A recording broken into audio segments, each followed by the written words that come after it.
and welcome to my channel. As already some of you know, I am a nutrition graduate and अगर मैं आज बताने वाली हूँ कि अगर आपको 2026 में भी न्यूट्रिशन लेना है तो आपको कैसा माइंडसेट डेवलप करना चाहिए जो बहुत ही रिलेवेंट रहेगा, जो आपको ग्रेट करियर अपॉर्चुनिटी के रास्ते में ले जा सकता है।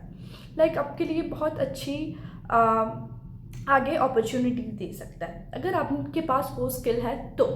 देखो, अभी भी इंडियन कॉलेजेस न्यूट्रिशन के सिलेबस के नाम पे सिर्फ यही सिखाती है कि एप्पल्स में कितनी कैलोरीज होती है, लाइक 42 कैलोरीज।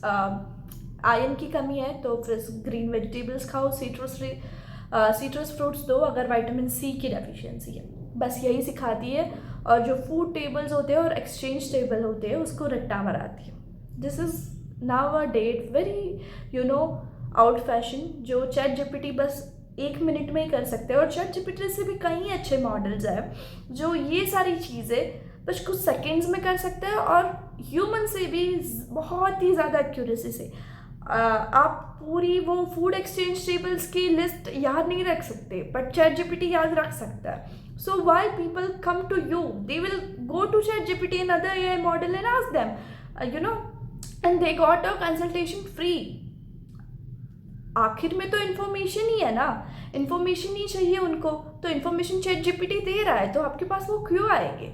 और बहुत सारे सोने पे सुहागा बहुत सारे इन्फ्लुएंसर्स भी हैं जो बताते हैं कि अगर ये हो रहा है तो ये खाओ, ये हो रहा है तो ये खाओ।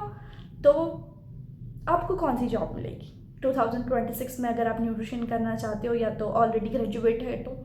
देखो, अभी भी बहुत सारे एरियाज़ है जिसमें न्यूट्रिशनिस्ट की ज़रूरत है, मीन्स हेल्थ वर्कर्स की ज़रूरत है। अगर आप न्यूट्रिशन को एज अ फूड ही से ही कनेक्ट कर रहे हो और आपने सिर्फ यही लर्न कर रहे हो कि फूड में ये कैलोरी होती है, ये तो आपको थोड़ा माइंडसेट अपना ग्रो करना पड़ेगा।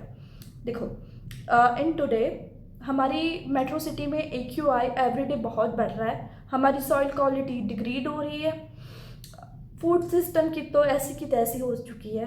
और ना तो हम इतने इवॉल्व है एग्रीकल्चर में कि हम इतने क्वालिटी फूड प्रोडक्ट्स और एग्रीकल्चर प्रोडक्ट ग्रो कर रहे हैं। माल न्यूट्रिशन का रेशियो अभी भी इतना ही है, हमारे में बहुत ही ज़्यादा एनीमिया परसेंटेज है, infant mortality rate, this all things are still existed in India. और ये सारी चीज़ें चैट जीपीटी 1 मिनट में आंसर नहीं कर सकता, है ना। So now you have to learn about, you have to learn everything integrated. You only not going to learn about the food. अगर आप एग्रीकल्चर के बारे में लर्न करोगे, इंडिया में जो एनवायरमेंटल चेंजेस हो रहे हैं उनके बारे में लर्न करोगे, पब्लिक हेल्थ के बारे में लर्न करोगे और उसको सबको इंटीग्रेटेड करके एक इफेक्टिव मॉडल्स बनाओगे और उन पे काम करोगे कि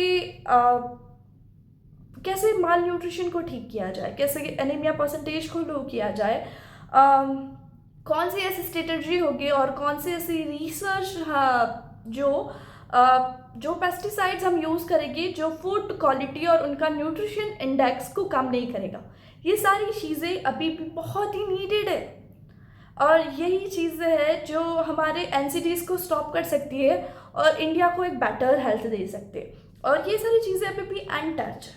अगर आपने इन फ्यूचर और अभी से ये सारी चीज़ों को ऐसा इंटीग्रेशन देख के उनके बारे में लर्न करना शुरू किया, अपना माइंडसेट को ग्रो किया उसी डायरेक्शन में, तो बहुत ही अच्छी प्रोबेबिलिटी है कि आप बहुत ही good well paying income generate कर सकते हो। बस आपको उस माइंडसेट की ज़रूरत है। So please learn about the agriculture system, environmental system, food system and how this all connected. Try to solve a real problem that existing in India. If you are, if you become that person that solve all this problem and have a solution and have ideas to come back with that, you are going to rock in this field. So please learn all this thing.